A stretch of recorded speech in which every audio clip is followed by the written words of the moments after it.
continue to enjoy your meal.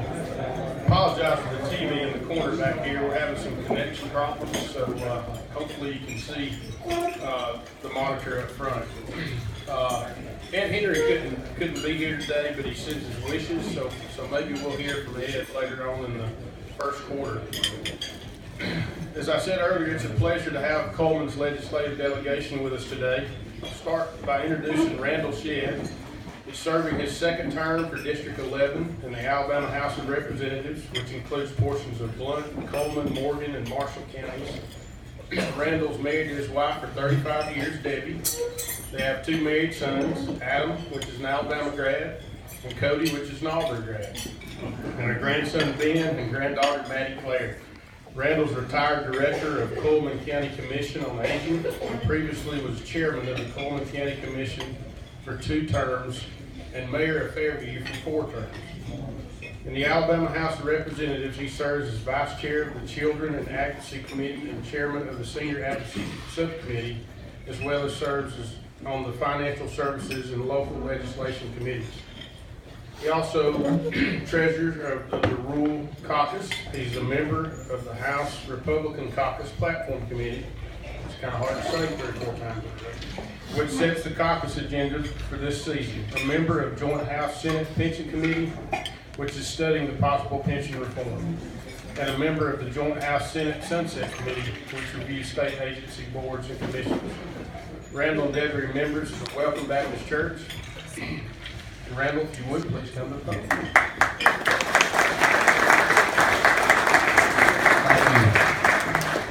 Thank you very much. It's good to be here again this year. We're always excited, and I thought everybody was so excited about us being here. When I first arrived, there was energy in the air, and I found out you're just glad to get out of the house, like all the rest of us. We were, Dave and I were stuck in Montgomery Wednesday, and couldn't drive anywhere, so the state was probably better off that day.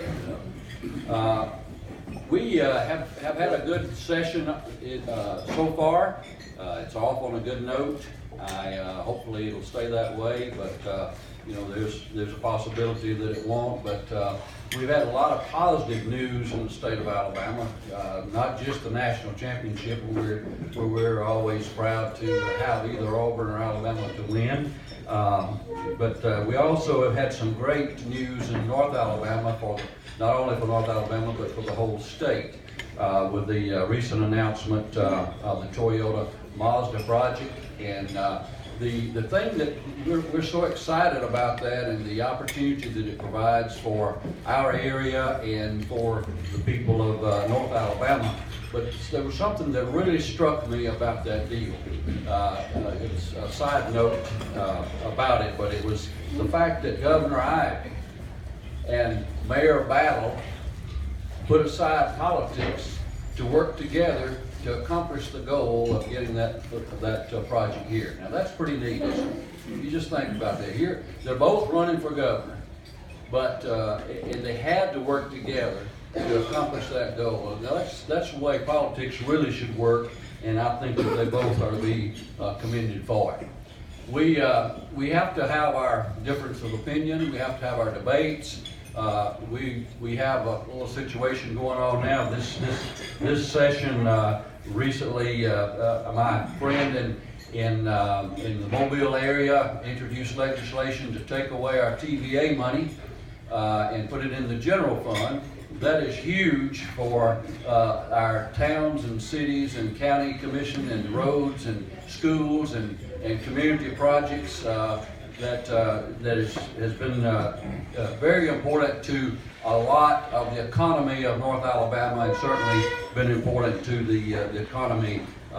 He tried to introduce that bill last year, and I was there speaking with Speaker McCutcheon on the platform there, and he brought it up, and they handed it over to the speaker, and he just took it and dropped it in the wastebasket. So it didn't make it out of you hear that phrase, it doesn't make it out of the basket, Senator, often in Montgomery. That one made it to the basket last year, but he was able to introduce it, but it's not going anywhere. So all of our mayors and commissioners, don't worry. The North Alabama the North Alabama legislators will not let that happen, I assure you, because it's too important.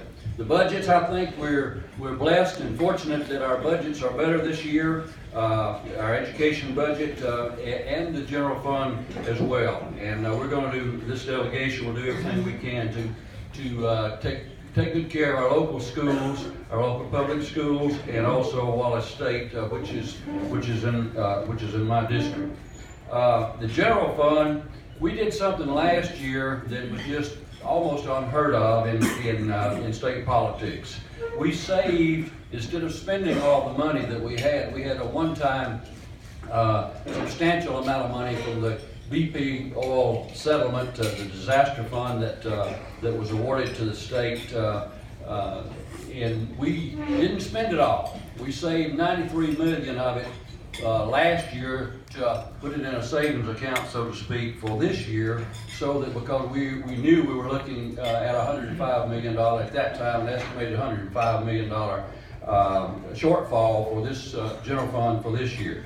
But the general fund is better due to some things that some legislation with the online sales, and also Medicaid is asking for less money than last year, which hasn't happened in a long time. And that's one of our goals in state government, is that we can do everything we can from an economic development standpoint to get people off of public assistance and get them in good quality jobs with good benefits. And when we do that, then we see the cost of Medicaid going down.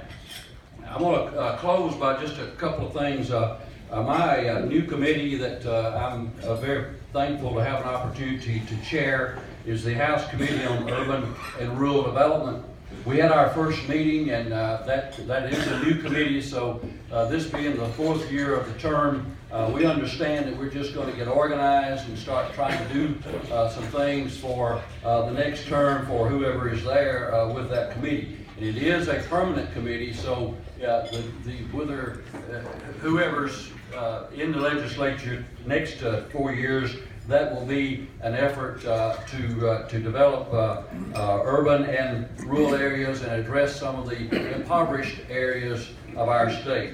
Our focus, I've said before, what we're trying to do is 3 R's, and not the 3 R's that we've always heard about in education. Our 3 R's is research. We want to find out what is causing what are the barriers that's causing the impoverished areas of our state? What's causing the poverty in our state? What can we do to remove those barriers so that people have a better opportunity for a better quality of life? So we've been doing some research on that. And resolutions, we've passed 2 resolutions the first day of the session, our first meeting of the committee. One was, and I think this is probably the most important thing that's going to happen in our state this year. And it's not going to happen by the legislature or the governor, the executive branch, or the judicial branch. The most important thing that's going to happen is the selection of the state superintendent of education by the school board, the state school board. That's going to impact have the opportunity to impact the economy of our state for years to come. And I've asked, and our committee passed a resolution, and then the House passed a resolution. I hope that the Senate will pass it too, calling on the state school board to really search out nationwide and find I call it the Nick Saban or Gus Malzahn of state superintendents of education, and get our education in this state up in the top echelon in the nation as well. That's crucial.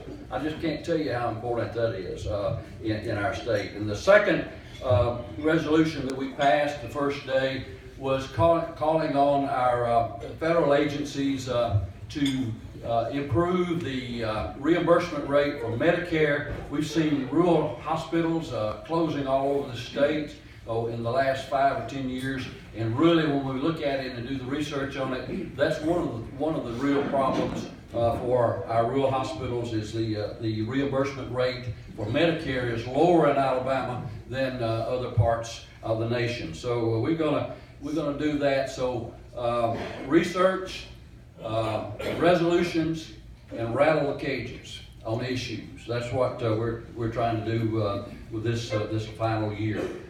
We have subcommittees, an urban development subcommittee, a rural development subcommittee, and a poverty prevention subcommittee that we'll be working on to try to bring up the areas of our state that are bringing us down in the rankings. A lot of the areas, I've been told in healthcare, if it wasn't for about 20 counties in our state, that we would be in the top 10 as far as healthcare in Alabama. So instead of letting that continue, we've got to find out what we can do and what public policy we can have to address that. Thank y'all. It's such an honor to serve. It really is. I'm thankful and blessed, and you know, it's exciting to be with you today, and I appreciate the opportunity to represent our area in the House of Representatives.